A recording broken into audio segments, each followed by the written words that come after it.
तुला किती कळलं काल जी एस टी वन वेगवेगळे कॉलम आहेत ना त्यामधले. काल जेस तुम्हाला मी दाखवलं की कसं असं पोर्टलला. आता तुम्हाला आणखी व्यवस्थित दाखवतोच. ॲक्च्युली माझा काल प्लॅन नव्हता हे दाखवण्याचा, पण काय झालं, अगोदरच्या बॅचला त्या मॅडमने मला विचारलं, त्यांना काय माहिती नाही फार काय, मग त्यांचे काही इश्यूज आहेत तर त्यांनी मला विचारलं थोडे सांगा. मग त्यामध्ये काय झालं, मग तो माझा विषय बदलला आणि मी रिटर्नवरती गेला. मग त्यांचं रिटर्न घेतलं, मग तुम्हाला मी तेच दाखवलं. ठीक आहे, आता मग आला विषय तर आपण व्यवस्थित घेऊ. तुम्हाला स्क्रीनवरती काय दिसते आता? तुम्हाला जी एस टी वन दिसते, रिटर्न फॉर्मॅट. आता पण रिटर्न म्हणजे काय असतं, गव्हर्नमेंटला टॅक्स पाहिजे असतो, पण त्या टॅक्सबरोबरच गव्हर्नमेंटला काही इन्फॉर्मेशन पाहिजे असते. तुम्ही टॅक्स देता ज्यावेळेस त्यावेळेस गव्हर्नमेंटला इन्फॉर्मेशन पाहिजे. आता त्याच्यामध्ये return ordinary means statement of information facts furnish by the taxpayers to government to regular intervals. म्हणजे मंथली, क्वार्टरली, इयरली काही माहिती गव्हर्नमेंटला पाहिजे असते टॅक्सपेअरकडनं. टॅक्स तर मिळतोच, पण गव्हर्नमेंटला कळलं पाहिजे की किती लोक कुठल्या प्रकारचं टॅक्स रेटनी काही वस्तू परचेस होत आहेत, मग किती एक्सपोर्ट होत आहे. गव्हर्नमेंटकडे हा ॲनालिसिस असतो, त्याचा पुढे डेव्हलपमेंट करण्याचा गव्हर्नमेंटला उपयोग होतो. ते लोकांना वाटत असेल की टॅक्स घ्या ना, बाकीची माहिती याला मागताय, तर बाकीच्या माहितीमधनं गव्हर्नमेंटकडे डेटा कलेक्ट होतो आणि त्या डेटावरनं त्यांना डेव्हलपमेंट करण्याकरता त्या डेटाचा इनपुट जो आहे तो उपयोगी पडतो. तेव्हा टॅक्सपेअरला वाटतं की काही माहिती आमच्याकडनं एक्स्ट्रा मागवली जाते जेणेकरून आमचा वेळ जातो, खर्च होतो, पण त्या माहितीमधनंच काही पुढचे डेव्हलपमेंट आणि विकास अवलंबून असल्यामुळे तशा प्रकारचे आपल्याला फॉर्मॅट प्रिस्क्राईब केले जातात आणि त्यातनं माहिती दिली जाते की नेचर ऑफ ॲक्टिव्हिटीज कुठल्या आहेत. मग तुम्ही सप्लाय केला आहे, सेजमध्ये किती केला आहे, सेजवरून किती सप्लाय घेतला आहे, एक्सपोर्ट किती केला आहे, कुठल्या कंट्रीमधनं केला आहे, कुठल्या स्टेटमधनं घेतला आहे, कुठल्या स्टेटमधला सेल केला आहे. अशी वेगवेगळी इन्फॉर्मेशन गव्हर्नमेंटला वेगवेगळी उपयोगी पडत असते की कुठल्या स्टेटमध्ये ठराविक गोष्टी या बाहेरच्या स्टेटमधून मागवायला लागतात, किंवा महाराष्ट्र स्टेट आहे तिथल्या कुठल्या कुठल्या गोष्टी बाहेरच्या स्टेटमध्ये सेल होतात, त्यात काही माहिती मिळते. एखाद्या स्टेट किती सक्षम आहे किंवा एखाद्या स्टेट किती डिपेंड आहे दुसऱ्या स्टेटवरती, अशा प्रकारची माहिती मिळते. मग त्याची कारणं काय, मग अशा वेगवेगळ्या माहितीतनं गव्हर्नमेंट काही निर्णय घेत असते, त्यामुळे ती माहिती लागते. Okay, determination and discharge of tax liability for a given period. कुठल्या पिरियडमध्ये गव्हर्नमेंटला टॅक्स किती मिळाला, कशा प्रकारे मिळाला, कोणाकडनं मिळाला, अशी बरीच माहिती जी आहे ती आपण त्या फॉर्ममध्ये देतो. आता आपण जी काय सप्लाय केला जातो बिझनेसमॅनकडनं, तो एकतर B2B आणि B2C या दोन कॅटेगरीमध्ये डिवाईड होतो. एक बिझनेस आहे तो GST मध्ये रजिस्टर्ड आहे, आणि तो ज्याला सेल करतो तो पण GST मध्ये रजिस्टर्ड आहे, त्याला B2B म्हणतात, business to business transaction.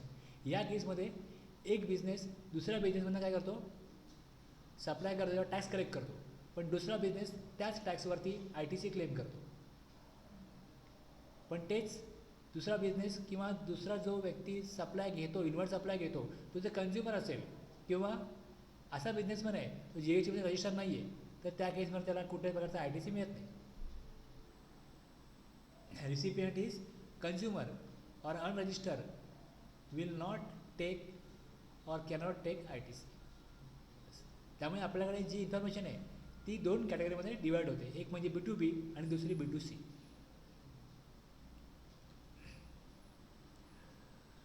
Section आपला 37 आहे. सेक्शन 37 आहे, तुम्ही गेला तिकडे बघितलं, furnishing details of outward supplies.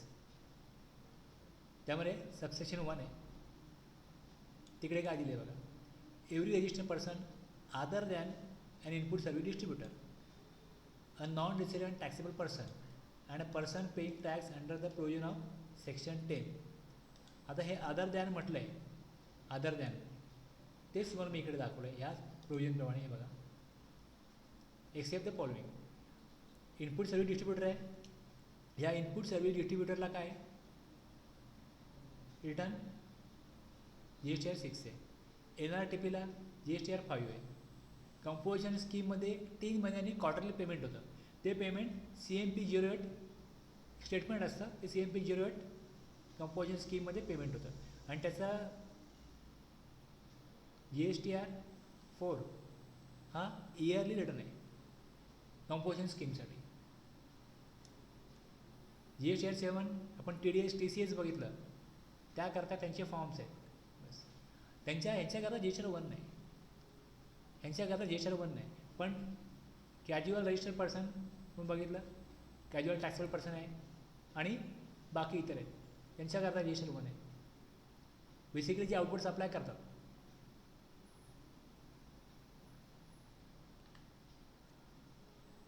GSTR 1 हा मंथली असू शकतो, क्वार्टरली असू शकतो.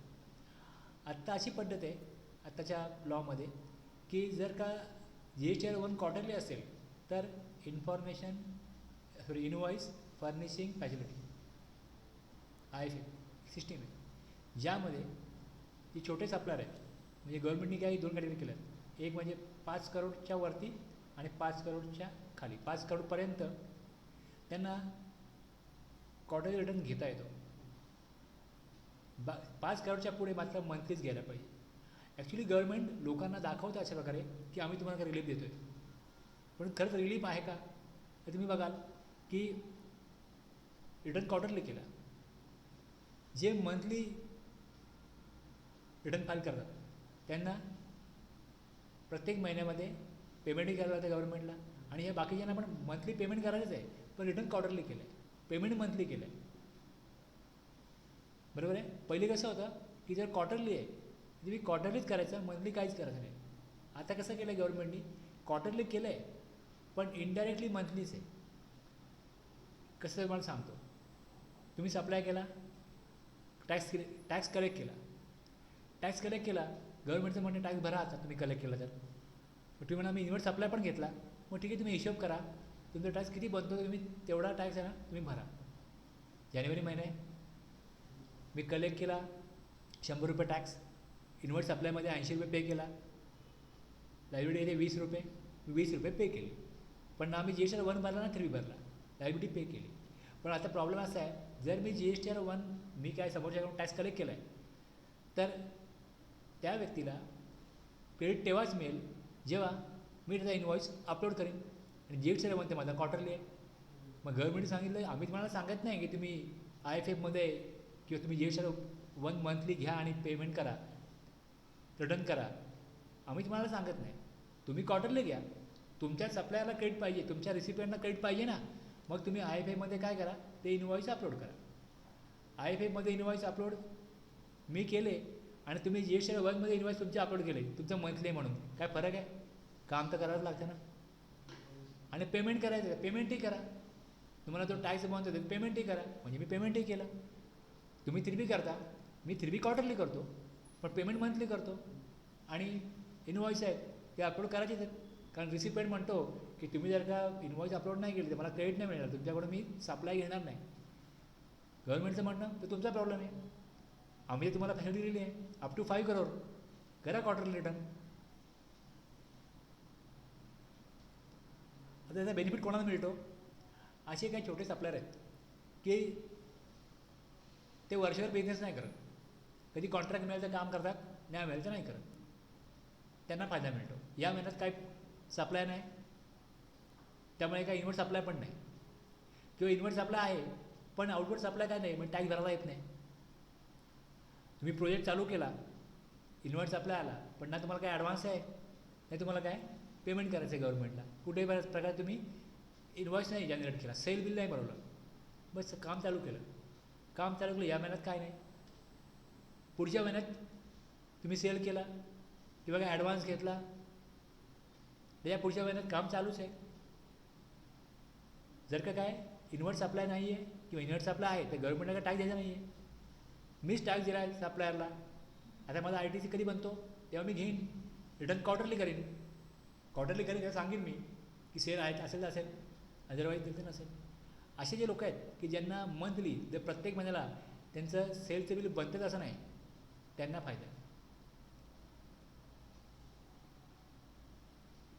काय लोक आहेत त्यांचं असं टर्नओव्हर वर्षाला 3-4 करोड होतो, 5 करोडच्या वर जातं, 3-4 करोड होतो, पण दर महिन्याला त्यांचं इन्व्हॉइस बनत नाही.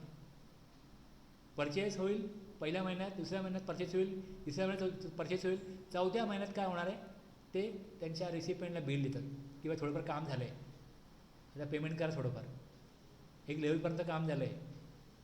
सपोज तुमचं ठरलं आहे असं की तुमचं मी 1 मजल्याचं प्लॅस्टरिंगचं काम केलं, तुम्ही मला 1 मजल्याचं बिल देणार. मी आलो, काम केलं, जे मटेरियल आहे ते मीच मागवलं, काम करून दिलं, 3 महिने मी माझे पैसे टाकतोच आहे, मी माझ्या लोकांना पेमेंट करतोच आहे. पण जोपर्यंत फर्स्ट फ्लोअर कंप्लीट होत नाही प्लॅस्टरिंग, तोपर्यंत मला पेमेंट नाही मिळणार. चौथ्या महिन्यात काम होतं, मग 3 महिन्यामध्ये रिटर्न करायची गरज नाही. ज्या महिन्यामध्ये माझं इनवॉइस बनेल त्यावेळेस इनवॉइस मला अपलोड करायला लागेल. इनवॉइस अपलोड केलं त्याच्या अगेन्स्ट मी टॅक्स कलेक्ट करीन, तर मला ITC क्लेम करून माझा पेमेंटचा विषय बनतो. सेव्हिंग बनत नाही. अशा लोकांना यातनं फायदा आहे रिटर्न क्वार्टरली केलं तर. पण जे गुड्समध्ये ट्रेडिंग करतात, दर महिन्याला माल येतो, डिस्ट्रीब्युटर आहे तो मार्केटमध्ये सगळ्यांना माल देतो, तो रोज माल मागवतो, रोज माल विकतो. अगदी रोज नसला तरी पण एक दिवस आड त्याला माल भागवावा लागतो, विकायला लागतो, चालूच आहे काम त्याचं. त्याला काय फायदा नाही या क्वार्टरली रिटर्नचा, त्याला मंथलीच करणं भाग आहे. टर्न बरे 50 लाखाचा असो, 1 करोडचा असो, गव्हर्नमेंटने सांगितलं 5 करोडपर्यंत क्वार्टरली रिटर्न करा, पण ते कोणाला जमणार नाही. आणि क्वार्टरली करा, पेमेंट मंथली करा. आता पेमेंट मंथली करण्याकरता मला ITC मिळण्याकरता माझे इन्व्हॉइस समोर आले पाहिजेत ना. GSTR तुम्ही GSTR 2 इन्व्हॉइस तुमचे आले पाहिजेत, ते कधी येतील? आयदर तुम्ही GSTR 1 अपलोड कराल तेव्हा, किंवा तुम्ही IFF अपलोड कराल तेव्हा. तुम्ही ते प्रोव्हिजन बघाल GSTR 1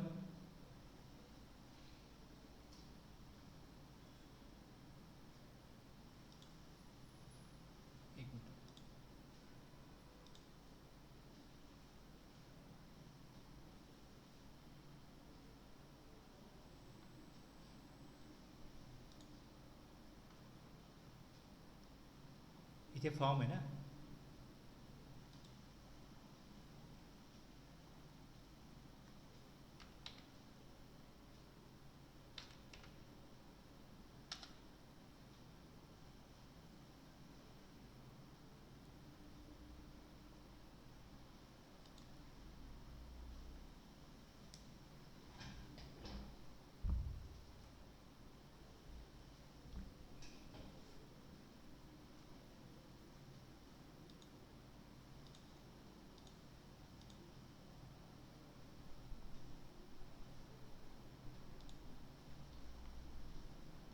रूलमध्ये आलो मी आता.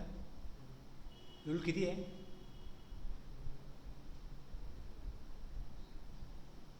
आपण जेव्हा GSTR 1 अपलोड करतो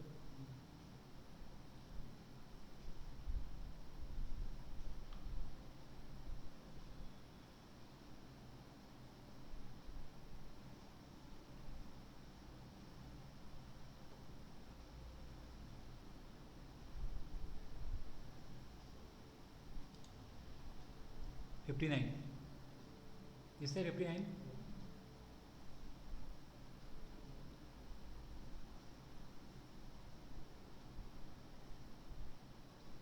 59 मध्ये तुम्हाला दिलं आहे GSTR 1. आपण 59(1) GSTR 1 करतो. आणि ज्यांना GSTR 1 क्वार्टरली करायचं आहे त्यांनी मंथली काय करायचं आहे?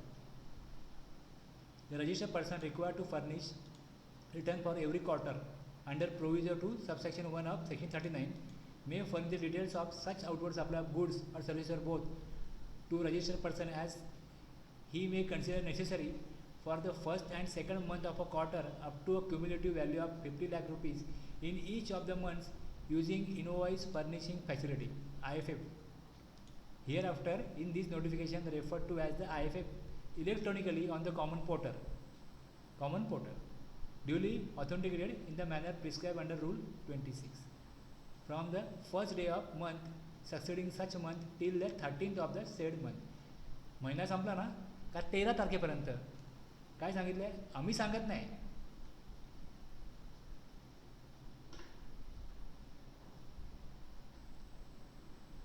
The registered person required to furnish return for every quarter हे गव्हर्नमेंट सांगतं.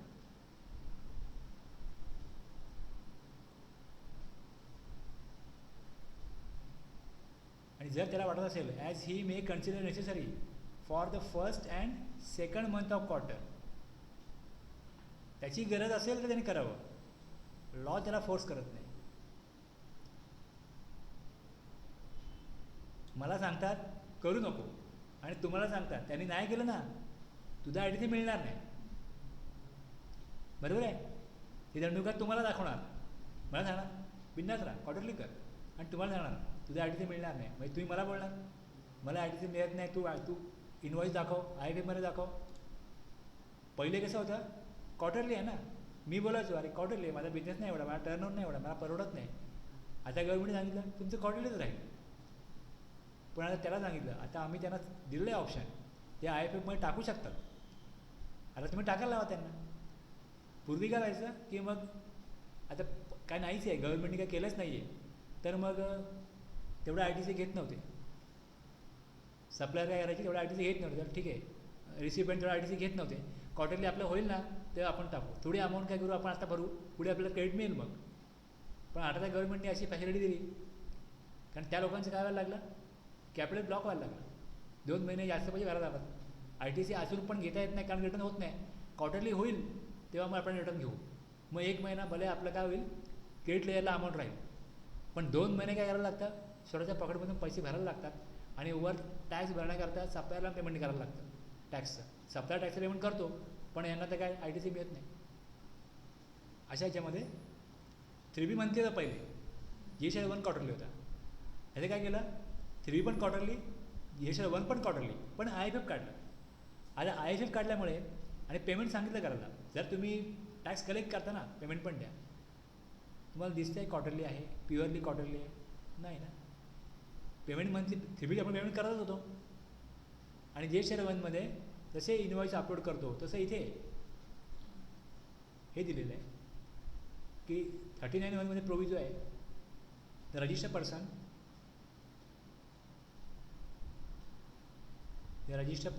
required to furnish return for every quarter under proviso to subsection 1 of 39 may furnish the details of such outward supplies of goods or services or both to registered person as he may consider necessary.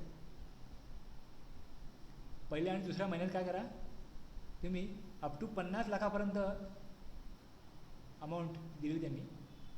Cumulative value of 50 lakh rupees in each of the months using invoice furnishing facility electronically on the common portal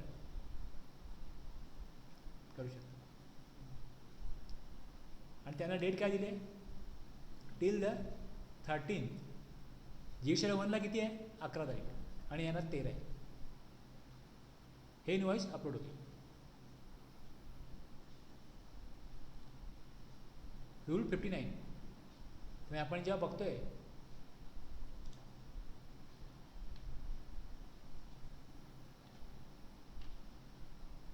rule 59(1) GSR 1 section 37 clear आहे. आता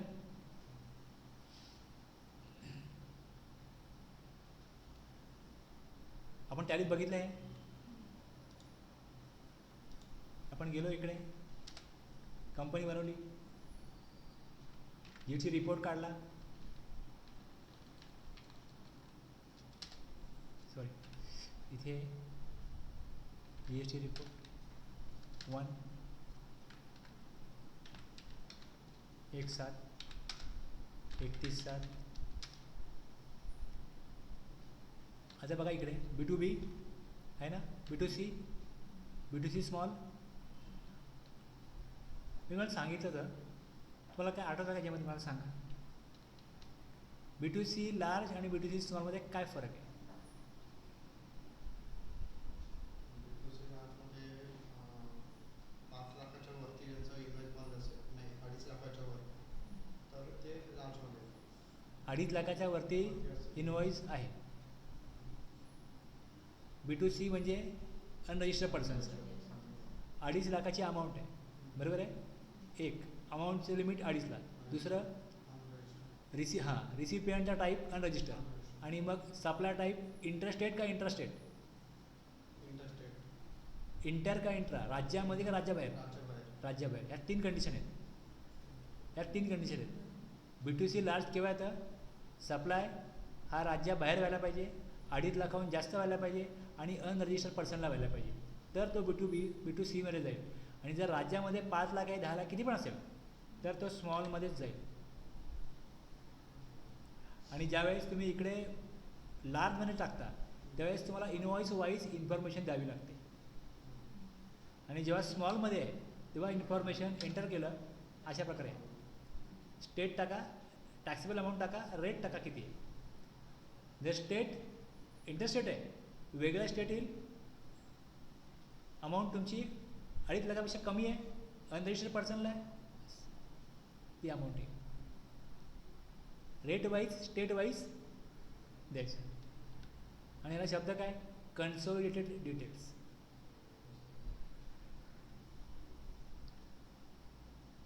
इथे हे आपण टाकलं. ही जी credit note आहे ही याच्या against आहे. हे जे लार्ज होतं ह्याच्या अगेन्स्ट क्रेडिट नोट आहे. ह्या डेबिट क्रेडिट नोट आहेत कस्टमर बी. ही B2Bची आहे, ही B2Bची आहे. आणि इथे आपण बघितलं स्मॉलमध्ये बघा तिकडेच जाईल, क्रेडिट नोट त्यामध्येच जाईल. स्मॉल आहे ना, ती वेगळी बनत नाही कारण ती इनवॉइस वाईज जात नाही. तुम्ही ऑलवर्ड्स अप्लाय केला, अनरजिस्टर्ड केला, सेम शेडमध्ये केला, त्याला क्रेडिट नोट मारली, बस अमाऊंट लेस करा, एकूण अमाऊंट किती आहे तीच कळवा, तीच इन्फॉर्म करा. डिटेल द्यायची नाही इनवॉइस वाईज. इनवॉइस वाईज कुठे आहे, दुसरं इथे, तिसरं इथे, इथे 7मध्ये या इथे नाही आहे. एक्सपोर्ट आहे इनवॉइस वाईज. आणखी इथे टॅक्स लायबिलिटी ॲडव्हान्स आहे. ॲडव्हान्स आहे. ॲडव्हान्स जर घेतला गुड्सच्या केसमध्ये कुठल्याही प्रकारचा टॅक्स जमा करायला लागत नाही. सर्व्हिसच्या केसमध्ये ॲडव्हान्स घेतला तर टॅक्स जमा करायला लागतो. एक कॉन्ट्रॅक्ट झालं, ॲग्रीमेंट झालं, 1 लाख रुपये घेतले, तर 1 लाखामध्ये तुमचा जो सप्लाय आहे त्यावर टॅक्स रेट किती आहे, 18% आहे. मग तुम्हाला 1 लाख ही 118% अमाऊंट आहे असं समजून त्यावर तुम्ही टॅक्स कॅल्क्युलेट करा, गव्हर्नमेंटकडे जमा करा.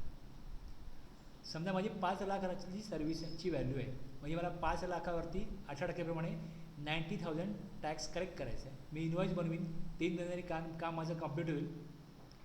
इनवॉइस बनवीन 5,90,000. बरोबर आहे. ज्या वेळेस मी 5,90,000चा इनवॉइस बनवीन तेव्हा माझ्या B2Bमध्ये इनवॉइस शो होईल. जुलैमध्ये माझं काम पूर्ण झालं. मी ॲडव्हान्स घेतला होता फेब्रुवारीमध्ये. फेब्रुवारी, मार्च, एप्रिल, मे, जून 5 महिने काम चाललं. जुलैमध्ये मी इनवॉइस बनवला. 5-6 महिन्याचं काम आहे. आता 1 लाख मी घेतलं होतं ना, त्यात मी टॅक्सही जमा केला आहे. मग आता ज्यावेळेस रेसिपिएंटला मी इनवॉइस देईन तर इथे 1 लाख काय लेस करून मी अमाऊंट टाकू शकत नाही. 4,90,000 टाकीन, 1 लाख अगोदर दिले असं नाही होत.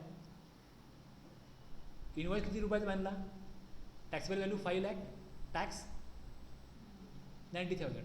सेम तो मी ॲड करेन B2Bमध्ये. आणि त्याच्या खाली इकडे आहे ना ॲडजस्टमेंट ऑफ ॲडव्हान्स, इथे मी अमाऊंट टाकेन की 1 लाख मी अगोदर दिले होते, ते मायनस होईल. तुम्हाला जसं हे मायनस दिसत आहेत तसे ते मायनस दिसतील खाली इकडे ॲडजस्टमेंटमध्ये. 1 लाखामध्ये इन्क्लूड जर का मी 1,18,000 घेतले असते तर मग 1 लाख टॅक्सेबल आहे, 18,000 व्हॅल्यू आहे. पण जर 1 लाख घेतले तर टॅक्स मला जमा करायला लागला आहे. मग तेवढी व्हॅल्यू मी त्यामध्ये कॅल्क्युलेट करीन, टाकेन की एवढी अमाऊंट आहे. वरच्या 5,90,000मध्ये टॅक्स किती आणि टॅक्सेबल व्हॅल्यू किती, तेवढी अमाऊंट कमी होईल. आणि जी लायबिलिटी ॲक्च्युअलमध्ये आहे आता रेव्हेन्यू अमाऊंटच्या बाबत, ती माझ्याकडनं काय होईल, डिस्चार्ज होईल, ते पे होईल माझ्याकडनं.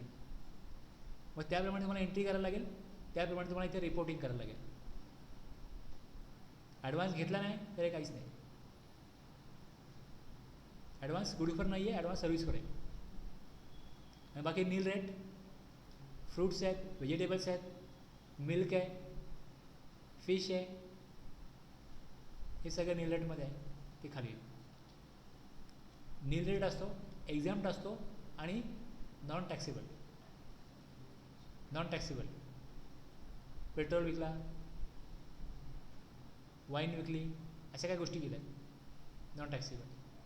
याच्यावर जीएसटी लागत नाही, नॉन टॅक्सेबल, ती अमाऊंट इथे येईल. ओके. हे तुम्हाला क्लिअर झालं. आता मी आणखीन तुम्हाला सगळ्या गोष्टी व्यवस्थित सांगतो. बघा आता हे लिस्ट दिलं. आता तुम्हाला वरती एक एक आपण जेव्हा पोर्टल ओपन केलं त्या तुम्हाला समोर ज्या प्रकारे 4A 4B 4C 6B 6B घेतलं त्याचप्रमाणे टॅलिग्राम त्यांनी दिलेलं आहे. ज्या प्रकारे गव्हर्नमेंट सांगतं आम्हाला तुम्ही इन्फॉर्मेशन द्या त्याचप्रमाणे टॅलिग्राम तुम्हाला इन्फॉर्मेशन येते. आता सपोज एखादा इन्व्हॉइस होता, त्याला एक GSN नंबर होता, तो इन्व्हॉइस तुम्ही तुमच्या CA पाठवला आणि त्यांनी त्याचा नंबर वेगळाच टाकला किंवा तो B2C मध्ये गेला किंवा तुमचा एक कस्टमर आहे त्यांनी तुम्हाला अगोदर त्याचा GSN नंबर इन्फॉर्म केला नव्हता म्हणून तुम्ही B2C मध्ये टाकला आणि नंतर मग त्यांनी सांगितलं 2 महिन्यांनी की तो आम्हाला ITC मिळत नाही आहे, दिसत नाही आहे आम्हाला आमच्या 2A मध्ये 2B मध्ये तुमचा आम्ही तुमच्याकडनं सप्लाय घेतला दिसत नाही. तुमच्या लक्षामध्ये येतं त्यांनी आपला GSN नंबर दिला नव्हता त्यामुळे आपण तो B2C मध्ये घेतला होता. मग तुम्ही 2 महिन्याने जेव्हा तुम्हाला गरज वाटते तुम्ही त्याला अमेंडमेंट करू शकता. आयदर माहिती प्रोव्हाइड केली गेली नाही किंवा माहिती प्रोव्हाइड केली गेली होती पण चुकीच्या प्रकारे इनपुट दिलं गेलं, चुकीच्या प्रकारे अमाऊंट प्रोसेस केली गेली, चुकीच्या प्रकारे नंबर प्रोसेस केला गेला. अशा केसमध्ये ह्या मानवी चुका आहेत. एखादा माणूस गडबडीत असतो, चुका होतात, बरोबर आहे. त्यामुळे अशा चुका दुरुस्त करण्याची सिस्टीममध्ये सोय पाहिजे म्हणून आपल्याकडे अमेंडमेंटचे ऑप्शन आहे. आता अमेंडमेंटचे ऑप्शन काय टॅलीमध्ये येणार नाही, तुम्ही टॅलीमध्ये कधी जाऊन चेंज करू शकता. टॅलीमध्ये काय अमेंडमेंटचा प्रश्न येत नाही. पण पोर्टलला अशा प्रकारे गेलं तर पोर्टलला तुम्हाला अमेंडमेंट करण्याची फॅसिलिटी आहे. त्यामुळे तुम्हाला टॅलीमध्ये कुठल्याही प्रकारे जे खाली अमेंडमेंटचे ऑप्शन आहेत हे तुम्हाला टॅलीमध्ये दिसणार नाही. अमेंडमेंटचे ऑप्शन हे वेगळ्या कारणाकरता आहेत, त्याचा उद्देश वेगळा आहे, तुम्हाला दिसणार नाही. बाकीचे ऑप्शन तुम्हाला दिसतील. हे 4A 4B आहे ते इकडे दिसेल तुम्हाला, हे इथे आलेलं आहे. क्लिअर आहे.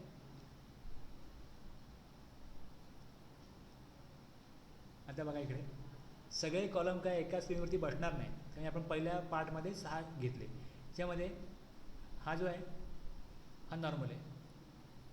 बघा कॅटेगरी किती पडतील. जर आपण बघितलं की राज्याबाहेर जर अनरजिस्टर्ड पर्सनला 2.5 लाखाच्या वरती केला तर मग तो 5A 5B, एक डायरेक्ट विकाल किंवा एक ई-कॉमर्स थ्रू म्हणजे 5A 5B. आता एक 4A 4B 4C ह्याच्यात तुम्ही राज्यामध्ये सप्लाय करा, राज्याबाहेर करा, देशभरात कुठेही करा, देशभरात कुठेही करा, तो इकडे येईल. ओके. 6B आणि 6C जे आहेत ना हे तुमचे सेज आणि डीम एक्सपोर्ट आहेत. 6B आणि 6C. 4A 4B 4C मध्ये 4A नॉर्मल सप्लाय, 4B जर मी असं सप्लाय करतो ज्याच्यावरती रिसिपियंटला टॅग द्यायचा आहे रिव्हर्स चार्ज, तो 4B आहे. आणि 4C ई-कॉमर्स थ्रू.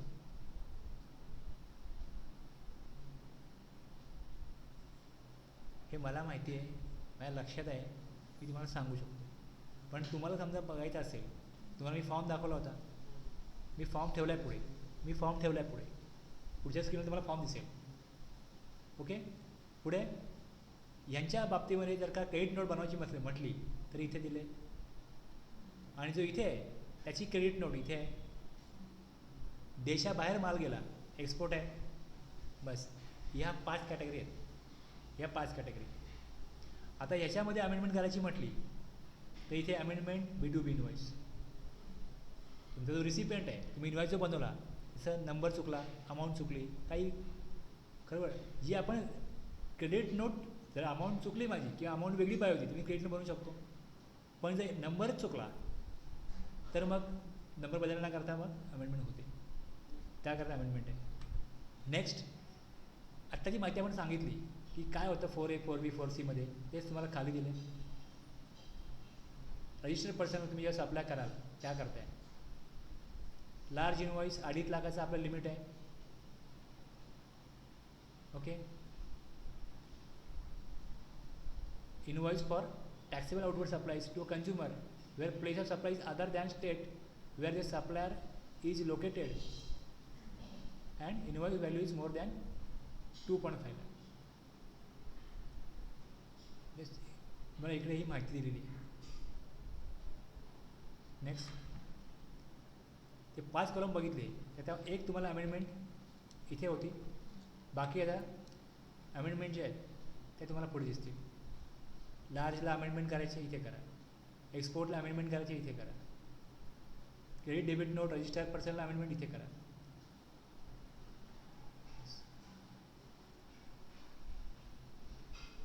कळलं? ते 5 आहेत ना, त्याला हे 5 आहे अमेंडमेंट. त्याची ते किती इन्फॉर्मेशन दिलेली आहे. आता B2C अदर्स आहे. हा आपल्याकडे टॅलीमध्ये स्मॉल दिसतो. आपण टॅलीमध्ये त्याला स्मॉल म्हणतो. हे बघा स्मॉल.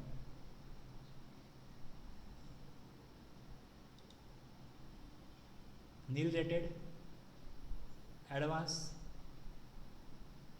मग ॲडव्हान्सची ॲडजस्टमेंट, HSN वाईज समरी आणि डॉक्युमेंट इश्यू. हे 13 कॉलम आहेत. कळलं? हे एवढे सेक्शन्स आहेत.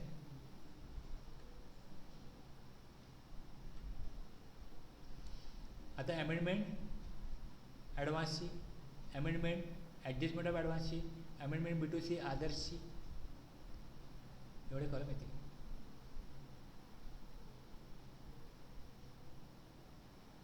आणि इथे एवढं दिले तुम्हाला कन्सोलिडेटेड स्टेटमेंट. हे पण कन्सोलिडेटेड, हे पण कन्सोलिडेटेड. जी इन्फॉर्मेशन आहे इथे पण तशीच आहे, कन्सोलिडेटेड द्यायची. इथे पण तशीच आहे, इनवॉइस वाईज द्यायची नाही, इनवॉइस वाईज नाही.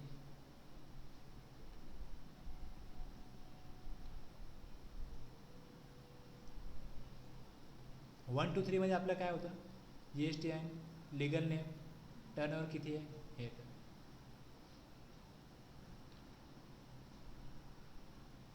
आता आपण जे बघितलं त्याचे आपण 4 कॅटेगरीज पाडणार. 4 कॅटेगरीज. एक B2B इनवॉइसेस, रजिस्टर्ड पर्सन आहे ना, त्याला ITC क्लेम करायचं आहे. 4A, 4B RCM, 4C e commerce तू सप्लाय केला तर. इंटरस्टेट असेल तर IST लागेल, इंट्रा असेल CGST GST. सेजमध्ये 6B, deem export 6C, export 6A. ही झाली एक कॅटेगरी. दुसरी कॅटेगरी लार्ज बघितलं आपण, greater than 2,50,000, 5A, 5B, 5B e com, 5A normal. Small बघितलं आपण, स्मॉलला काय इनवॉइस वाईज नाही आहे. स्मॉलला consolidated rate wise outward supplies information, rate wise आहे. Intrastate 7A1, 7A2 e commerce through केले तर, 7B1 नॉर्मल इंटरस्टेट आणि 7B2 ई कॉमर्स झाले. आणखीन आता nil rated, exempted, non GST outward supplies, consolidated. बस 1 आणि 2 या 2 कॅटेगरी आहेत. इथे इनवॉइस, इथे इनवॉइस, बाकी कन्सोलिडेटेड. समजायला सोपं पडावं म्हणून मी हा एक चार्ट बनवला. सबमिशन ऑफ ओरिजिनल इनवॉइस और कन्सोलिडेटेड अमाऊंट. सप्लाय कुठल्या प्रकारचा असणार? एक म्हणजे इंटर, दुसरा इंट्रा. एक टॅक्सेबल, दुसरा जिथे टॅक्स लागत नाही असा. रजिस्टर्ड पर्सनला, अनरजिस्टर्ड पर्सनला. मग त्याच्यानुसारच एवढ्या गोष्टी कॅटेगरी पडतील ना. आपण तेच बघितलं, तेच त्याच प्रकारे आपण कॅटेगराईज केले 4 कॅटेगरीमध्ये. आता फॉर्मॅट आहे 4A, 4B, 4C. 4A, 4B reverse charge, 4C e commerce operator through केले तर. नॉर्मल केले तर तुम्हाला 4A लागेल. GSTN नंबर टाकायचा त्या पार्टीचा, रिसिपियंटचा, invoice number, invoice date, invoice value इथे येईल. नंबर ऑफ इनवॉइस टाका. रेट किती आहे, टॅक्सेबल व्हॅल्यू किती आहे, राज्याबाहेर आहे तर IGST आहे. ओके. प्लेस ऑफ सब. पोर्टलला जाल, समोर हे ओपन कराल, ह्याच्यामध्ये क्लिक कराल तुम्ही, ह्याच्यामध्ये क्लिक कराल, हे ओपन होईल. ह्याला ॲडला क्लिक कराल, हे ओपन होईल. हे ओपन झालं, मी दिलं इकडे सेज सप्लाईज विदाउट पेमेंट. हा माझा 6A आहे, सॉरी 6B आहे. हा 4A 4B 4C आहे. Supplies made to SEZ. हा 4A 4B 4C मध्येच येतो, मी इथनं काढला आहे. हे इथनं मी मार्किंग केलं असं की हे नाही इकडे, ते इथे येणार, ह्याच्याबरोबरच येणार ते. मग ह्याच्याबरोबर येणार ते हे काढलं. हे काढल्यानंतर मी जे त्याचं नाव टाकलं त्यांनी पुढे रिसिवर नेम घेतलं, त्याचा इनवॉइस नंबर आहे. ओके, रिसिपेंट आहे माझा. त्यावेळेस मी नाव टाकेन, मी सेल केलं आहे, आउटपुट सप्लाय केलं आहे, सेज सप्लाईज विदाउट पेमेंट. माझ्याकडे लेटर ऑफ अंडरटेकिंग आहे, त्याच्यावरती मला IGST लागतो. जर IGST लागला तर मला रिफंड क्लेम करायला लागतो. टॅक्स घेत नाही गव्हर्नमेंट. जर तुमच्याकडे LUT असेल तर तुम्हाला विदाउट पेमेंट सप्लाय करता येतो सेजमध्ये, किंवा मग एक्सपोर्टिंग करता येतो विदाउट IGST. पण सेजमध्ये तुम्ही सप्लाय केला तर सेजमध्ये काय म्हणतात, रिफंड क्लेम तुम्ही करा, आम्ही तुम्हाला टॅक्सचे पैसे देणार नाही. टॅक्सचे पैसे तुम्ही रिफंड मागा, आम्ही देणार नाही, आम्ही फक्त आमचे पैसे देऊ. अदरवाईज तुम्ही LUT ॲप्लिकेशन करा, LUT मिळवा आणि मग विदाउट पेमेंट सप्लाय करा. LUT काय, गव्हर्नमेंटला ॲप्लिकेशन करायचं, मग गव्हर्नमेंट तुम्हाला लेटर ऑफ अंडरटेकिंग एक सर्टिफिकेट देतं, ज्याच्यामुळे तुम्ही सेजमध्ये आणि देशाबाहेर IGST गव्हर्नमेंटला पे न करता सप्लाय करू शकता, कारण त्याच्यावर GST लागत नाही. त्याप्रमाणे सप्लाय टाईप इथे इंटरस्टेट येतो. हा महाराष्ट्रामध्येच सप्लाय केला आहे, हा अंधेरीमध्ये सप्लाय केला आहे, अंधेरीच्या सेजमध्ये सप्लाय केला आहे. स्टेट सेम आहे, पण नंबर जेव्हा टाकला रिकग्नाइज झाला सिस्टमला की या सेजमधला सप्लाय, त्यामुळे मग तो ऑप्शन सिलेक्ट केला.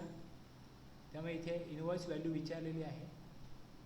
बस GSTची व्हॅल्यू खाली असते, तिथे मी काही टाकलं नाही.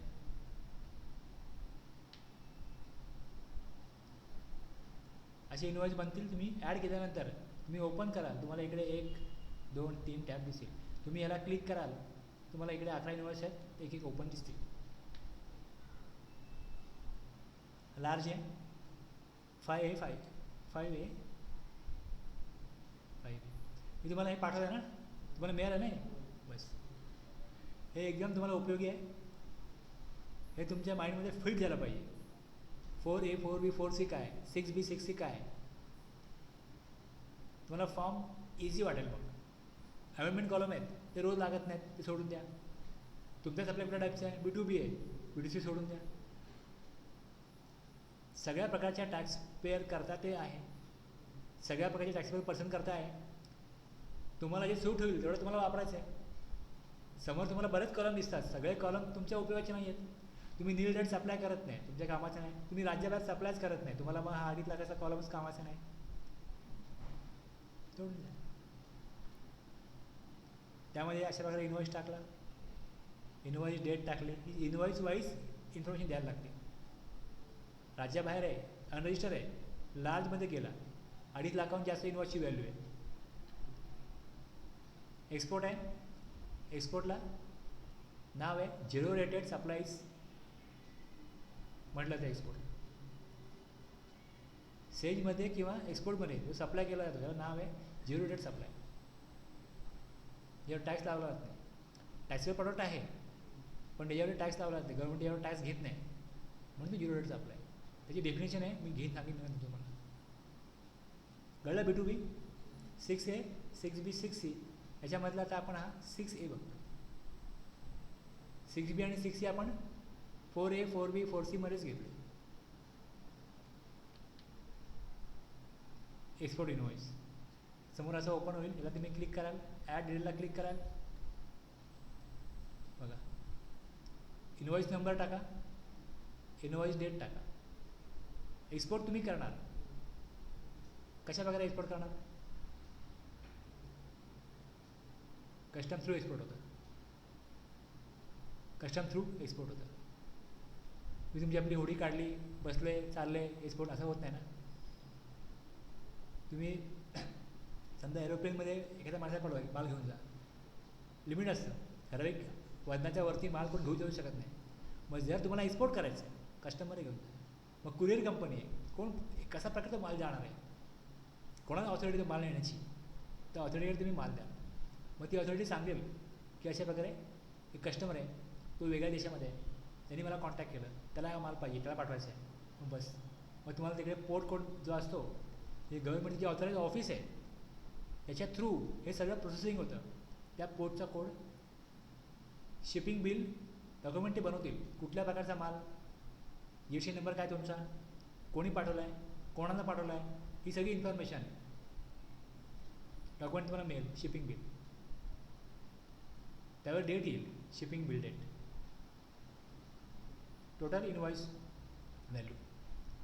मी एकाचं काम करतो एक्सपोर्टचं GST-1चं, मी काय करतो, इनवॉइस मला पाठवतो, कस्टमचे डॉक्युमेंट पाठवतो, ते सगळे मी फिलअप करतो.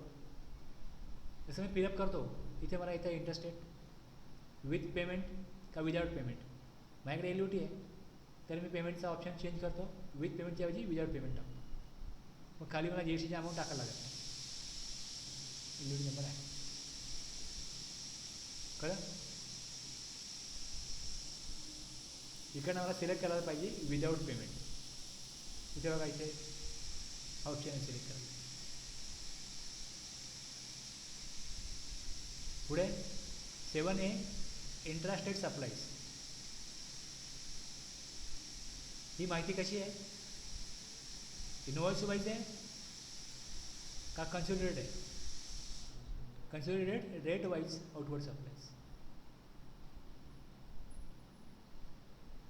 एक ई-कॉमर्स थ्रू ही इंट्रास्टेट आहे, 7A1 आणि 712.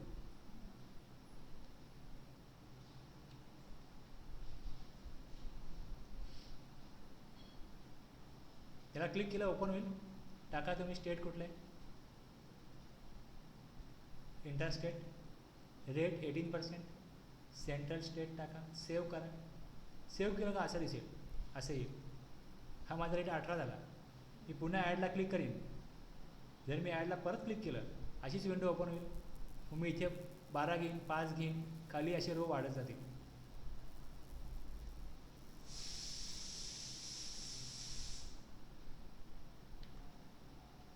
हे इंटरस्टेटसाठी आहे, 7B1 नॉर्मल, B ई-कॉम. तुम्हाला समस्या आहे ना व्यवस्थित. तुम्ही क्लिक कराल त्याला असंच ओपन होईल. खाली बघा मी गोवा घेतला, महाराष्ट्र घेतला,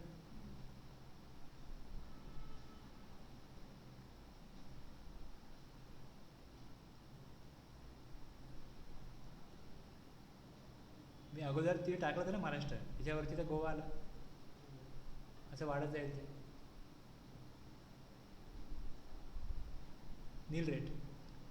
नील rate exempted non GST, interstate to register, intrastate to register, राज्यामध्ये रजिस्टर, राज्याबाहेर रजिस्टर. मग इंटरस्टेट टू अनरजिस्टर, राज्याबाहेर अनरजिस्टर, इंटरस्टेट टू अनरजिस्टर, राज्याबाहेर, राज्यामधले अनरजिस्टर. त्याची व्हॅल्यू इथे टाकायची. तुम्हाला अशा इकडे 12 व्हॅल्यू टाकायला लागतील. 4 कॅटेगरी आहेत, 3 प्रकारच्या व्हॅल्यू आहेत. ओके, हे पण कसं आहे, कन्सिडरेटेड. समोर असं क्लिक करायला ओपन होईल, या बॉक्सला तुम्ही क्लिक कराल ओपन होईल, या प्रकारे तुम्हाला कॉलम दिसतील. सेव्ह म्हटलं का सेव्ह होईल अमाऊंट.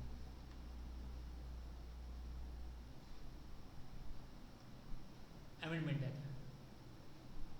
जे आपण कॉलम बघितले त्याला त्याचा अमेंडमेंटचे वेगळे कॉलम आहेत.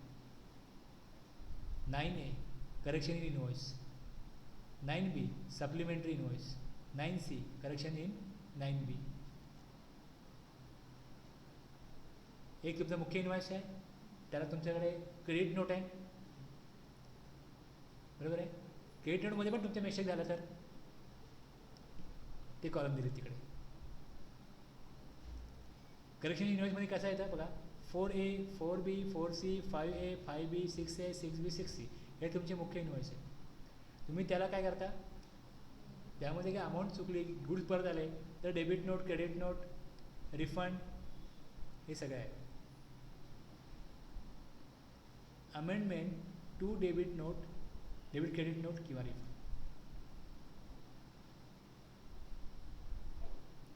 इतक्या प्रकारच्या गोष्टी होऊ शकतात ना. मग ज्या चुका होऊ शकतात त्याच्याकरता अमेंडमेंटची तुम्हाला ऑप्शन मिळतील. स्मॉलमध्ये आता तुमचं कन्सिडर टाकलं आहे तुम्ही 10A correction in B2C considered amount interest rate. आता बघा काय होतं, बघा मला सांगतो, थोडं लक्षात घ्या.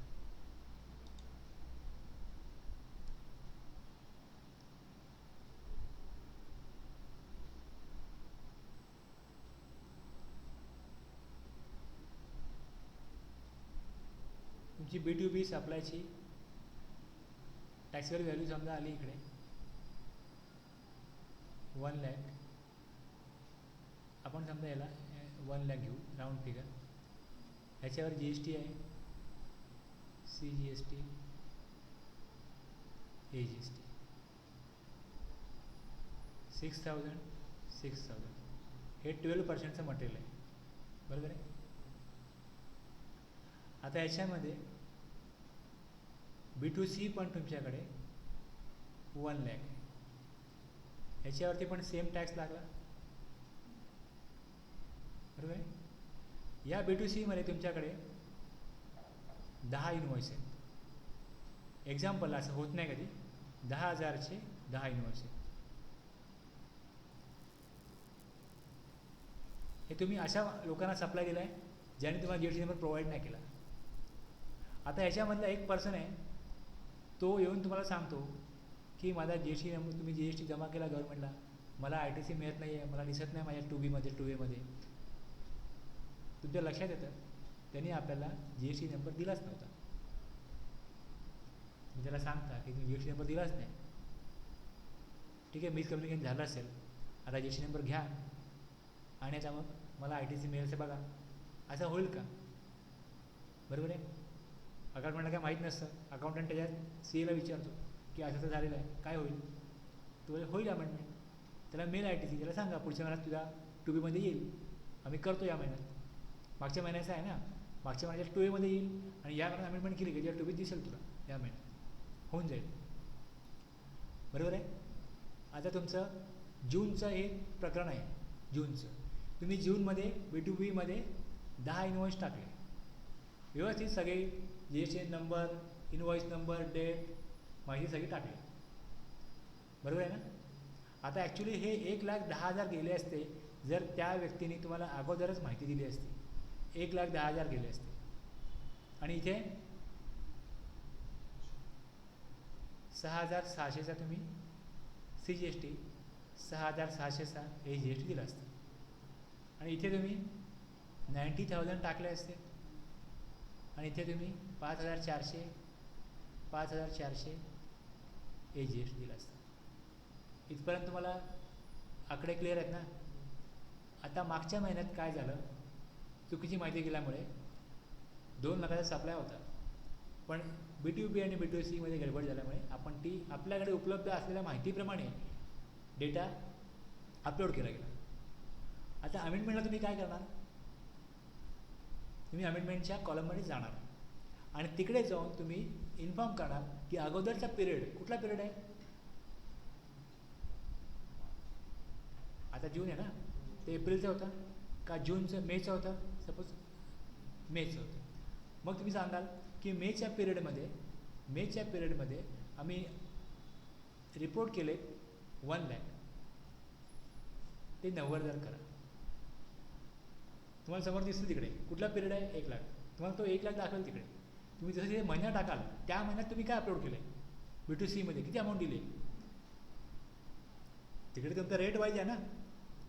सपोज तुमच्याकडे काही अमाऊंट 6% आहे, सॉरी काही अमाऊंट 12% आहे, काही 8% आहे, मग तुम्हाला ते बघायला लागेल की तुमच्या रिसिपियंटने जे मटेरियल नेलं ते आपण एक्झाम्पलला सोपं वाटावं म्हणून एकच रेट घेतला आहे, पण रेट जर 2, 3, 4 असतील तर तुम्हाला त्या रेटची पूर्ण तिकडे तुम्ही जी अपलोड केलेली इन्फॉर्मेशन आहे समोर येईल.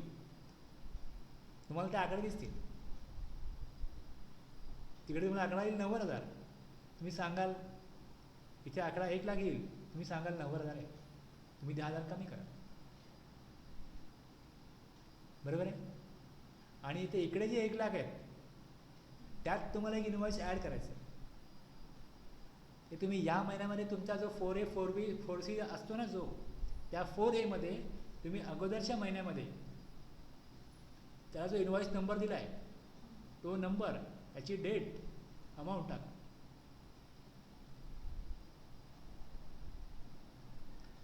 या महिन्यात तुमच्याकडे इनवॉइस किती आहेत? इकडे या महिन्यात 3 आहेत. तो एक जो अगोदरचा होता ना तो तुम्ही तिकडे जाऊन ॲड कराल. चौथा तो या महिन्यात 3 आहेतच ना, हे अगोदरच्या महिन्याचं आहे, त्या डेटचं आहे.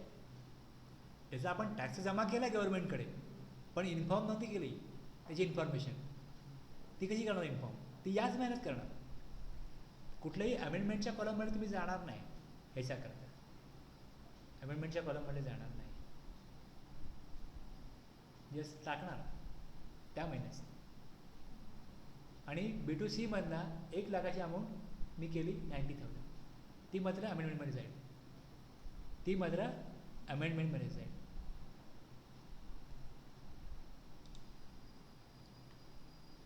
बघा अशा प्रकारचे ऑप्शन आहे.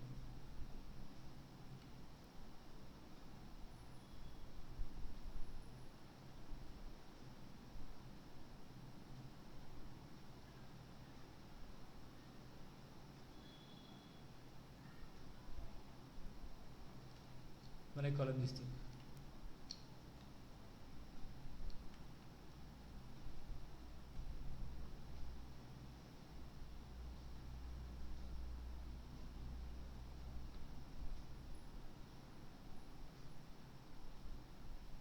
त्या कॉलममध्ये गेलो तर अगोदरची अमाऊंट दाखवतो. त्यात तुम्हाला काय चेंज करायला तुम्ही चेंज करू शकता.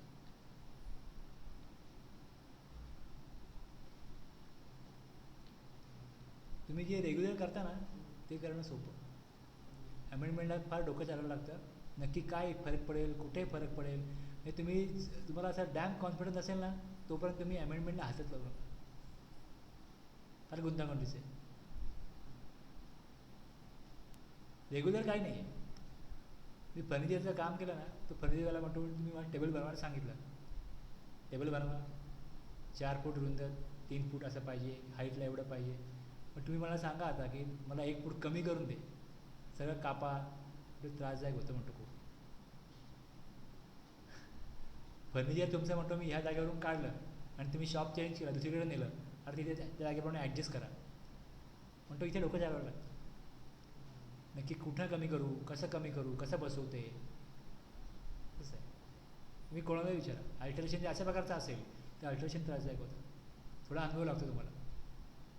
तुम्ही नवीन बनवताय, नवीन ठीक आहे, किती पाहिजे काय पाहिजे सगळी माहिती असते, लगेच तुम्ही करता. आणि नवीन करताना तुम्हाला एक वेगळा उत्साह पण असतो. मॉडिफिकेशन करा आणि ते व्यवस्थित बसलं पाहिजे यात तुम्हाला विचार जास्त करायला लागतो, सेफ्टी जास्त लावायला लागते आणि तुम्हाला म्हणतो पैसे कमी मिळतात. तुम्ही नवीन नाही करत ना, पैसे मला कमी मिळत म्हणतो. पण ठीक आहे, तुमचं काम मी केलं, मॉडिफाय करून देतो. पण तुम्ही म्हणतो तसा विचार करा. माझ्या माणसाला पण कंटाळा येतो अशी कामं करायला. नवीन काम त्यांना सांगा, पहिल्यापासून करतील. काहीतरी भव्यदिव्य घडतंय बघायला मजा येते, एक मोटिवेशन मिळतं. ह्याच्यामध्ये काय नाही म्हणतं मोटिवेशन, जे आहे तेच कट करून छोटं करायचं आहे, त्यात काय नाही म्हणून मजा येते.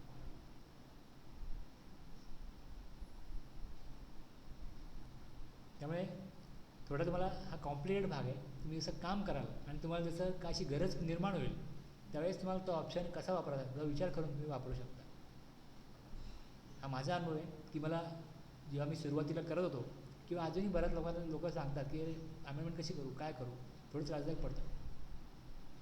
नवीन करायचं आहे, नवीनला काय नाही, तुम्हाला टॅलीमध्ये तुम्ही जा, इथनं एक्सपोर्ट करा, तिकडे इम्पोर्ट होईल, जीएसटी बनतं, सरळ बनतो.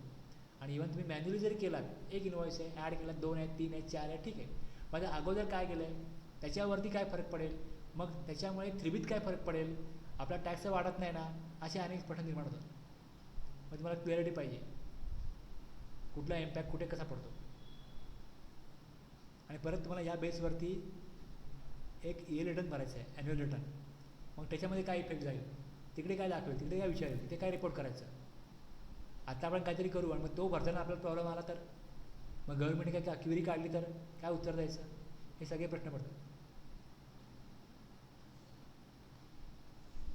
त्यामुळे तुम्ही अशा प्रकारे पहिली गोष्ट ॲनालिसिस केला पाहिजे की नक्की फॉर्मॅटमध्ये फॉर्ममध्ये कुठे कुठे काय काय येतं आहे, हे सगळ्यामध्ये आपण टाकतोय काय, बनवतोय काय, आपलं बेसिक इनपुट येतं कुठं ना, ते इन्व्हॉइसमधनं येतं.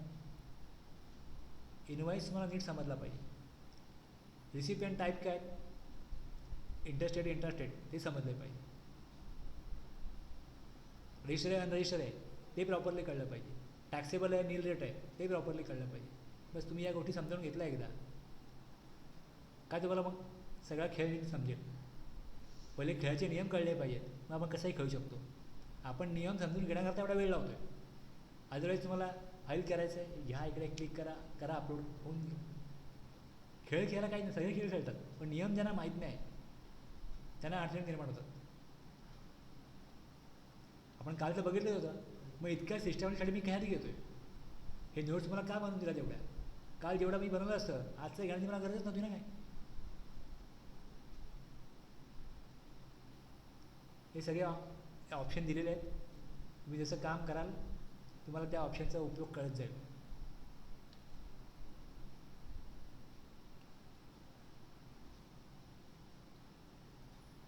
ह्या लेवलला तुम्हाला एवढं तर कळलं की काय काय चुका होऊ शकतात, त्याकरता काहीतरी प्रोविजन आहे, सगळ्या गोष्टी आहेत.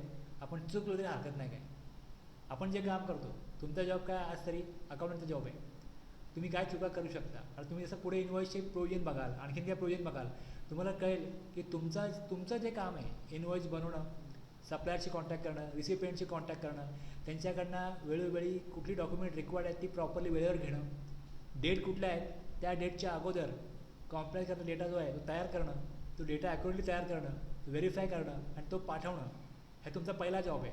तुम्ही प्रॉपर केला, अकाउंटिंग प्रॉपर झालं, जो डेटा आहे तो तुम्ही प्रॉपर कलेक्ट केला, प्रॉपर तुम्ही इनपुट स्टोअर केलं, प्रोसेस केला, बस तुमचं काम झालं. कोणाचंही काम झालं. पुढचं काम जे आहे 10 मधला काम करण्याचं, 10 मध्ये बनवण्याचं एखादं काम आहे, पण 9 मध्ये तुम्ही बनवताय, ते चुकीचे बनले, 10 मधला कोसळणारच आहे. आपण सगळं काय समजून घेतोय की आपल्याला फंडामेंटल आपली रिक्वायरमेंट काय ती आपल्याला पहिली कळली पाहिजे. डेटा येईल, सप्लायरकडून तुम्हाला डेटा येईल, एक माल येईल, दुसरा इन्व्हॉइस येईल, तुम्ही पेमेंट कराल, बस तुमच्या याच्यावरती कंट्रोल आहे.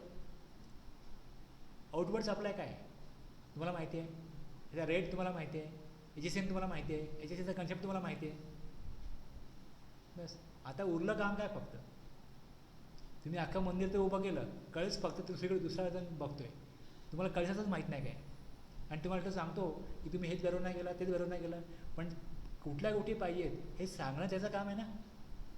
ही रिक्वायरमेंट काय, पाया जेव्हा घालाल तुम्ही त्या पक्क्या दगडाने घाला, विटा वापरू नका, तुम्हाला तो सांगत नाही. आणि मग म्हणता काय तुम्ही विटा वापरल्या, दगड वापरायला पाहता पायाला, असं होत नाही ना. तुम्हाला काहीच माहीत नसताना तुम्ही काय करू शकता. तर तुम्हाला सगळं गोष्टी माहिती पडल्यात, कुठे कुठे काय काय, तुम्ही सगळं प्रॉपरली कराल ना. मग अख्खा मंदिर तुम्ही उभं करू शकता, मग कळसाचं काय राहिलं, कळस पण तुम्ही आपणच करू, कशाला त्याला जायचं. तो फक्त कळस उभा करणार नाही, बोलणार मंदिर मी मानलं, सगळं मायामत चाललं आहे. हेच चाललं ना आता, कुठे हेच चालतं ना. सगळी मेहनत करायची अकाउंटंटनी आणि क्रेडिट कोणी घ्यायचं.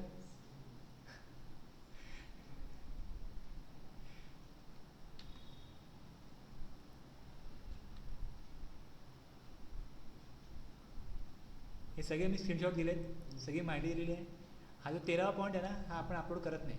मग 13मध्ये दिला आहे त्यांनी, इनवॉइस फॉर आउटवर्ड सप्लायची, invoice for inward supply from unregistered person, revise invoice, debit note, credit note, हे किती आहेत हे ते विचारतात. हे किती विचारतात. आणि त्यात पण हे पण विचारतात कॅन्सल किती आहेत. तुम्ही कॅन्सल इन्व्हॉइस ठेवता तुमच्या टॅलीमध्ये, हां माहिती आहे कॅन्सल आणि डिलीटमध्ये फरक काय, डिलीट आणि कॅन्सलमध्ये फरक काय. कॅन्सलमध्ये आपली एंट्री दिसते, कॅन्सल केली आहे पण ती डिलीट करण्यात. हां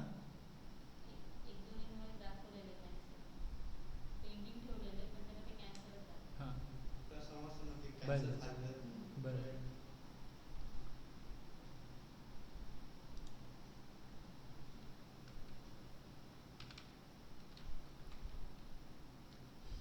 मी डुप्लिकेट करतो. ठीक आहे.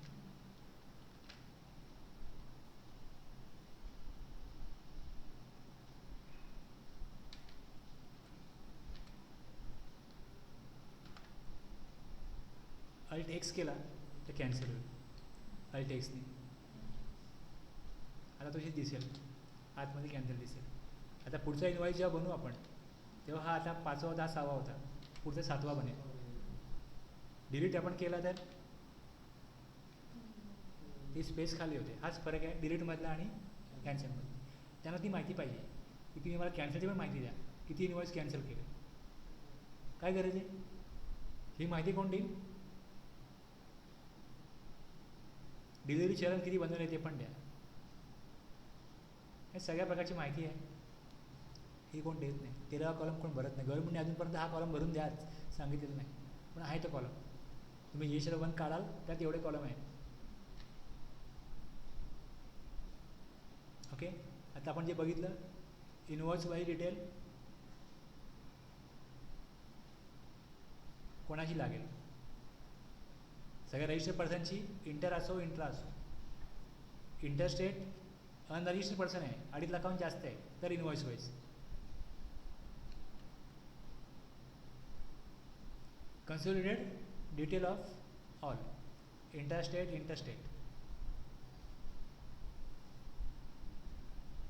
Invoice up to 2.5 lakh. इंटरस्टेटला invoice up to 2.5 lakh.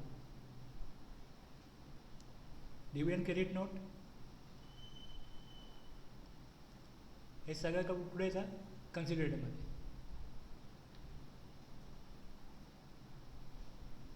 Intrastate B2C आहे,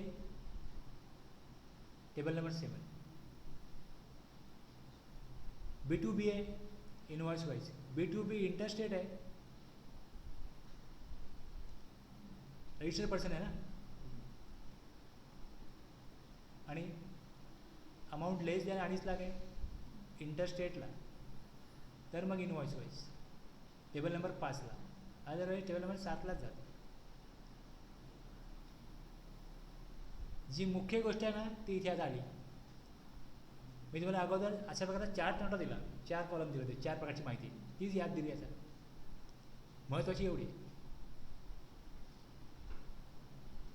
नील रेटचा वेगळा कॉलम आहे, एक्सपोर्टचा वेगळा कॉलम आहे, ते आपल्याला लागत नाही. जे तुम्हाला नेहमी लागतं ते लक्षात घ्या, एवढंच आहे बस. हा सगळ्यात मिनिमम डेटा आहे, मिनिमम तुम्हाला प्रेझेंटेशन आहे की यात तुम्हाला हे एवढं क्लिअर झालंच पाहिजे. राज्यामध्ये करा, राज्याबाहेर करा, रजिस्टर्ड पर्सन आहे ते इनवॉइस बनला पाहिजे. राज्याबाहेर अनरजिस्टर आहे, 2.5 लाखाच्या वरती अमाऊंट गेली तर इनवॉइस बनेल. बाकी अनरजिस्टर्ड पर्सन आहे कन्सिडरेट. समराइज करा, अमाऊंट किती आहे, रेट वाईज डिटेल बनवा बस. आता आपण जे बघितलं टॅलीमध्ये B2B, B2C small, B2C large, मग क्रेडिट नोट, मग एक्सपोर्ट, मग tax liability advance, tax already paid on invoices, म्हणजे आपण ते ॲडजस्टमेंट करतो, आणि HSN wise summary. HSN wise summary जी आहे ती आपल्याला टॅलीमध्ये आता GSL 1 तुम्ही काढाल GST रिपोर्टला.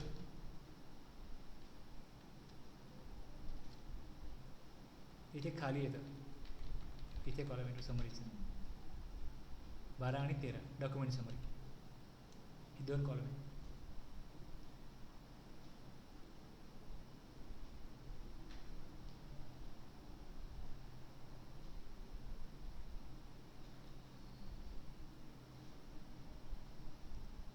क्लिअर झाला GSL 1 व्यवस्थित.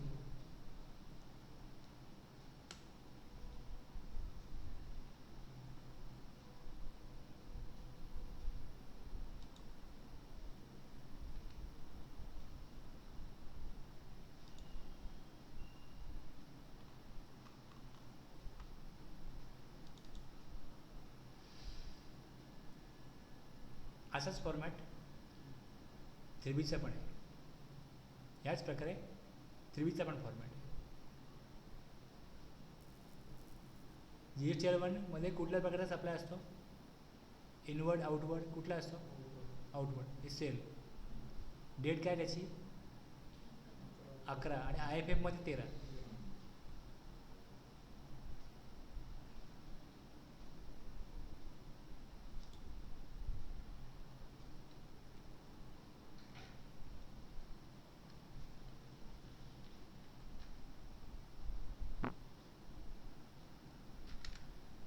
तुम्हाला दाखवतो काय मी आता बघायचा, लॉग इन करून तुम्हाला दाखवतो.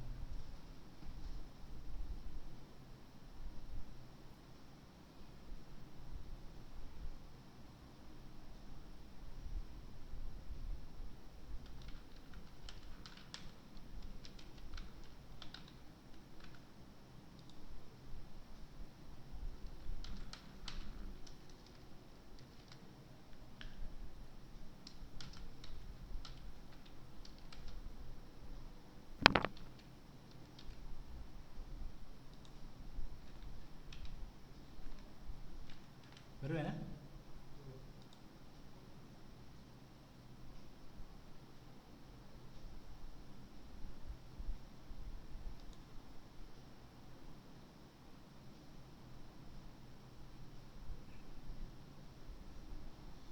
समोर पहिले काय येतं, कॅलेंडर ओपन होतं. काय काय फाईल केलं समोर दिसतं तुम्हाला. रिटर्न डॅशबोर्ड म्हटलं,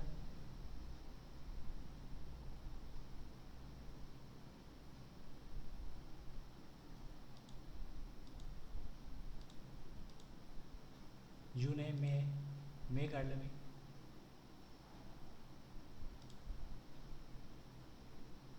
GST 1,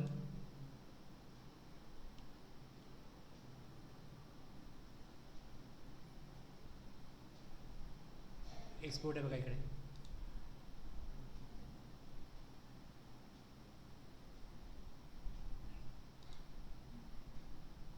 हा इनवॉइस नंबर आहे, विदाउट पेमेंट ऑफ टॅक्स आहे.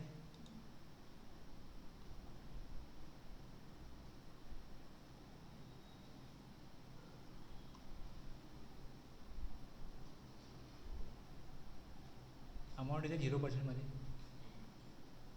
टॅक्स नाही. शिपिंग बिल नंबर आहे, शिपिंग बिल डेट आहे. ही सगळी माहिती घ्यावी लागते.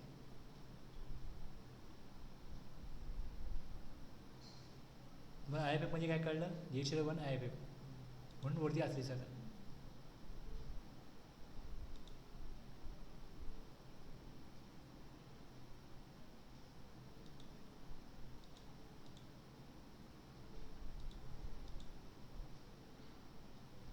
टू ए 2B आहे, बरोबर आहे. ह्या 2B मध्ये गेलो.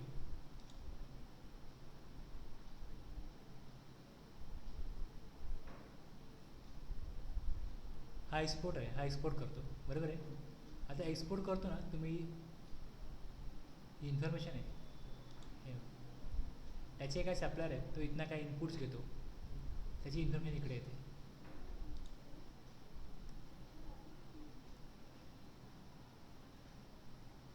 बस 9 इनवॉइस येते. हे सगळे दिसतात. हे 2-4 आहे बघा इकडे. हा गुजरातमधनं काहीतरी घेतलं आहे.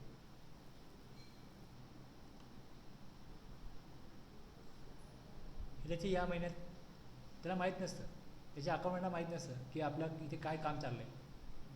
ही जी माहिती आली का त्याला आम्ही पाठवतो, तुझा एवढा माल घेतला गेला आहे, याचे इनवॉइस कुठे आहेत. मग तो माहिती काढतो इनवॉइस कुठे आहेत, मग तो इनवॉइस शोधून आणतो. तो पार्ट टाईम अकाउंटंट आहे, फुल टाईम नाही. त्याचा मालक काय करतो, कोण माल मागवतो, काय पेमेंट करतो त्याला माहीत नसतं काय. त्याला काम दिलं आहे की हे काम कर, हे बघ, ते बघ, हे GSTचं बिलं बनव, हे कर, बिल बनवायचं, पाठवायचं, अशी बिलं आली का रेकॉर्डला फाईल लावायची. बस तो एवढाच अकाउंटंट आहे. जास्त बिलं का बनत नाहीत, 10, 15, 20, 25 बिलं बनतात. मग अशा बऱ्याच ठिकाणी काय असतं, असं पूर्ण वेळ माणूसच नसतो माहिती असलेलं काय, त्याला काय माहीत नसतं. तोपर्यंत तुम्हाला माहिती नाही, मला काय करणार आहे. असं एकदा तुम्ही बघाल तर तुम्ही मागवाल.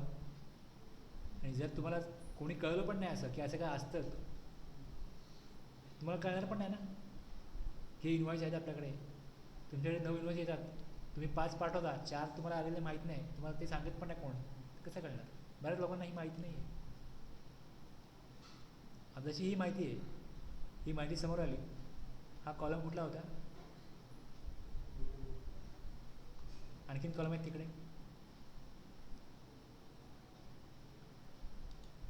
हा एक कॉलम आहे, हा आला importers room for goods from overseas, ही माहिती पण येते. पोर्ट कोड आहे,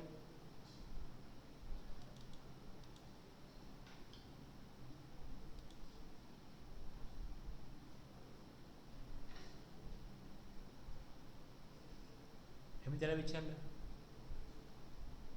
तुम्ही काय इम्पोर्ट केलं का, एवढं काय माहिती नाही.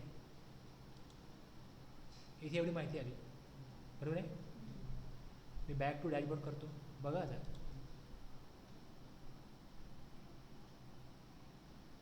जूनमधलं आहे ना, Q1 जून. आपण काल आपला विषय झाला होता की 2B आणि 2 मध्ये फरक काय, बरोबर आहे. आता 2B मध्ये मला कळलं, मी 2A जाऊन बघितलं माहिती, 2A कळलं. तीच म्हणजे 2A मध्ये पण आहे. B2B इनवॉइस आहे का तो, import from goods, import of goods from overseas on bill of entry, bill of entry बघा इथे, तीच माहिती इकडे पण आहे.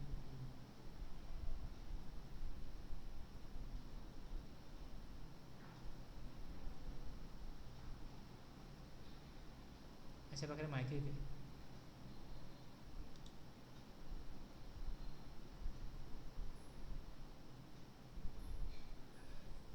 हे वेगवेगळे कॉलम आहेत. जर तुम्ही सप्लायरने बिल टाकलं तर ते अमेंडमेंटमध्ये टाकलं तर अमेंडमेंट बघायला पाहिजे. Amendment to B2B invoice, credit debit note.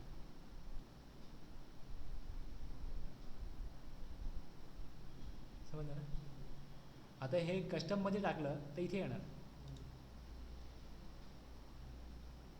एवढा लिंक आहे.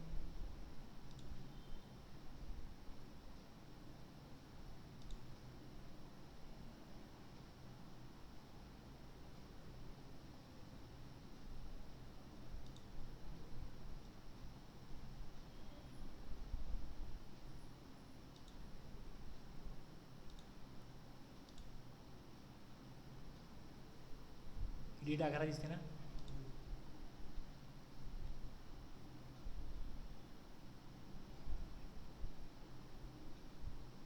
पहिले 5 कॉलम दाखवले, मग पुढे 6वा अमेंडमेंटचं आहे. याला जर क्लिक केलं, इनवॉइस नंबर विचारतो अगोदरचा, तो इनवॉइस नंबर टाकला का तुम्ही त्याला अमेंड इनवॉइस करू शकतो. समोर माहिती येईल.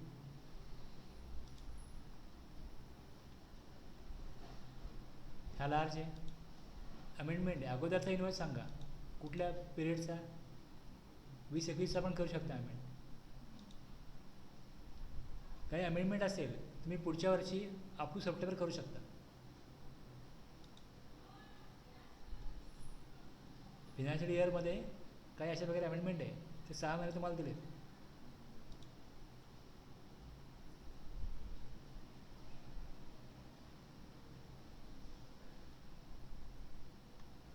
वरती जेवढे कॉलम आहेत तेवढ्याचे अमेंडमेंट आहेत. खाली हे जेवढं दिले amendment advance tax liability,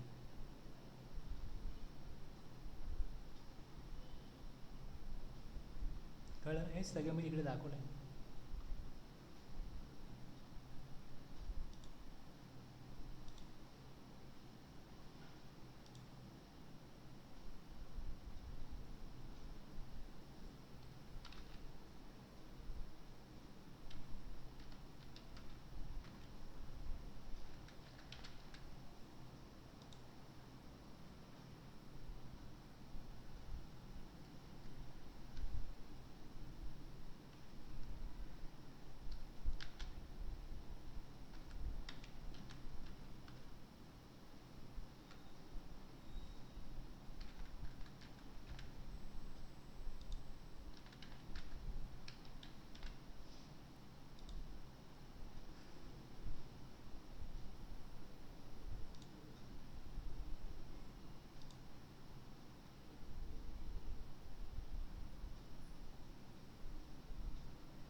invoice furnishing facility.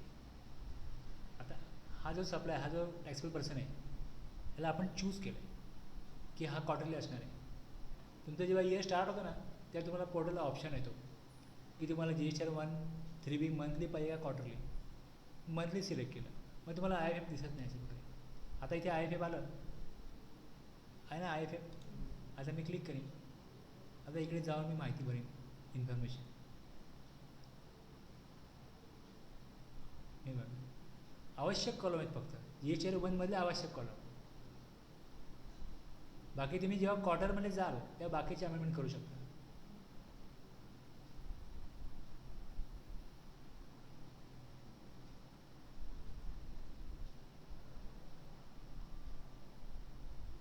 आता याने ॲडव्हान्स घेतला, कुठे भरायचा सांगा मला, कुठे भरायचा? क्वार्टरली आहे ना. आता ह्याने दिलं की IFF मध्ये तुम्ही इनवॉइस टाका. आता प्रॉब्लेम असा आहे की हा सर्व्हिस प्रोव्हायडर आहे आणि यांनी ॲडव्हान्स घेतलेला आहे, याच्यावर टॅक्स जमा करायची याची जबाबदारी आहे. त्याला तो काही देणार नाही, पण टॅक्स पेमेंट करायचा आहे ना, मग तो पेमेंट करेल गव्हर्नमेंटला. पेमेंट केलं ना त्यांनी का त्याच्या मग कॅश ह्याला अमाऊंट येईल, ती त्या ह्याला अमाऊंट येईल. तुम्ही जेव्हा ॲडव्हान्स घेता ना, तेव्हा ॲडव्हान्सवरती रिसिपियंटला ITC क्लेम करायचा नसतो. ॲडव्हान्सवरती ITC क्लेम करता येत नाही. इनवॉइस जेव्हा असेल तेव्हा ITC क्लेम करता येईल. त्यामुळे इकडे तो ऑप्शन नाही ॲडव्हान्सचा. ITC वरती जे कॉलम अफेक्ट करतात तेच कॉलम इकडे दिलेले आहेत,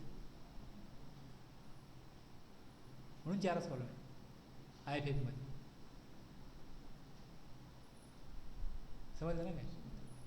नुसतं IFF शब्द नाही आहे, एक प्रोसेस आहे, तुम्हाला कळावी म्हणून मी तुम्हाला लॉग इन करून दाखवलं की हे बघा, हे IFF वाली पार्टी. आता पहिल्या महिन्याचा एप्रिल मे जून पहिलं क्वार्टर संपलं, दुसऱ्या क्वार्टरचा पहिला महिना आहे. आता याच्यामध्ये जर त्याला गरज असेल त्यांनी करावं, आम्ही सांगत नाही, आम्ही फोर्स करत नाही, आम्ही ऑप्शनल ठेवलं आहे, IFF ऑप्शनल ठेवलं आहे. टॅक्स कलेक्ट केलं त्या पेमेंट भरा, पेमेंट तर पाहिजे आम्हाला. पेमेंट नाही केलं, पेमेंट जर 3 महिन्याचं एकदम केलं, पहिल्या महिन्यात पेमेंट त्यांनी कलेक्ट केलं, त्या इंटरेस्ट भरणं ॲज पर लॉ त्याला मंडेटरी आहे, इंटरेस्ट द्यायलाच लागेल. ॲडव्हान्स घेतला, गव्हर्नमेंटला नाही कळला तर गव्हर्नमेंट काय त्याच्याकडे डिमांड नाही करणार. नाही कळलं तर नाही कळलं, पकडा घ्या तर चोर आहे. तुम्हाला घेतला ॲडव्हान्स, पुढे गव्हर्नमेंटला कळाले, माझ्या अकाउंटला पैसे आले, ठीक आहे, घे जरा ॲडव्हान्स. छोट्या मोठ्या लोकांना गव्हर्नमेंट लक्ष ठेवत नाही, पण जो मोठ्या लेवलला काम करतोय त्यावेळी कधी गव्हर्नमेंटचे ऑफिसर येतील, इन्स्पेक्शन करतील, दाखवा डॉक्युमेंट, दाखवा सिस्टीम तुमचा, ॲडव्हान्स तुम्ही घेता, पैसे काय नाही भरत, मग ठीक आहे, मग काय करणार? लाखोचा टर्नओव्हर आहे, 4-5 अकाउंटंट आहेत, ते सगळं काम करू शकतात, मी पैसे का देत नाहीत ॲडव्हान्सचे. जर गव्हर्नमेंटने अशा प्रकारे कायदा केला आहे की ॲडव्हान्स घेतल्यानंतर ॲडव्हान्सच्या आगीच लायबिलिटी तुमची बनते, टॅक्सची जमा केली पाहिजे. हा छोटा आहे व्यापारी, ह्याच्या कधी काय असतं ते नसतं, नंबर घेऊन ठेवला आहे, कामं मिळत नाही, GST नंबर नसेल तर, म्हणून नंबर घेतलेला आहे. मग ॲडव्हान्स वगैरे घेतो, बिंदास काम करतो. जेव्हा समोरची पार्टी इन्व्हॉइस मागते तेव्हा इन्व्हॉइस बनवतो, तेव्हा सांगतो की इन्व्हॉइस बनवून रिटर्न करायचं आहे. काय करणार अशा लोकांचं? अशा पार्टीज बऱ्याच आहेत.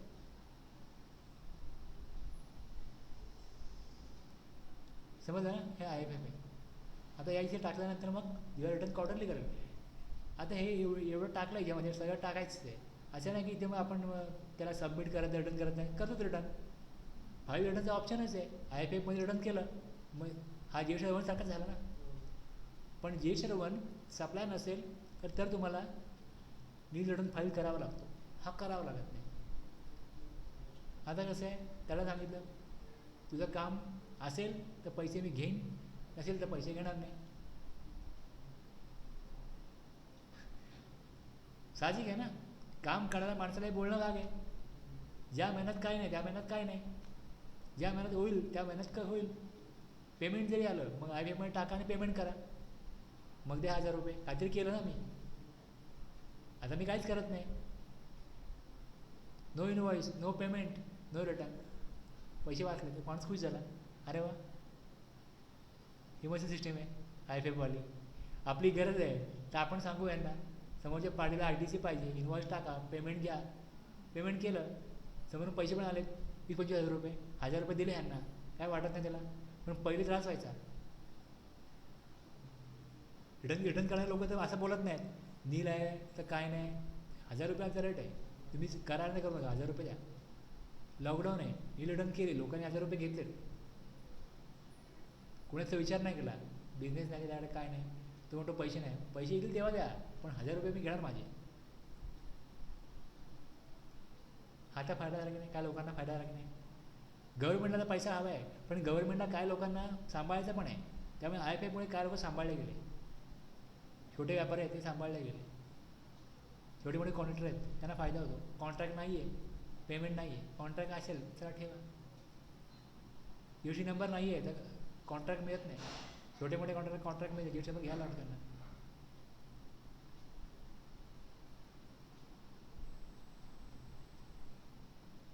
आउटवर्ड सप्लायचा पार्ट तुम्हाला क्लिअर झाला बस. आता मी इनवर्ड आणि GSTR 3B वगैरे हे जे पुढचे पार्ट आहेत हे आपण आता नेक्स्ट सेशनला बघूया.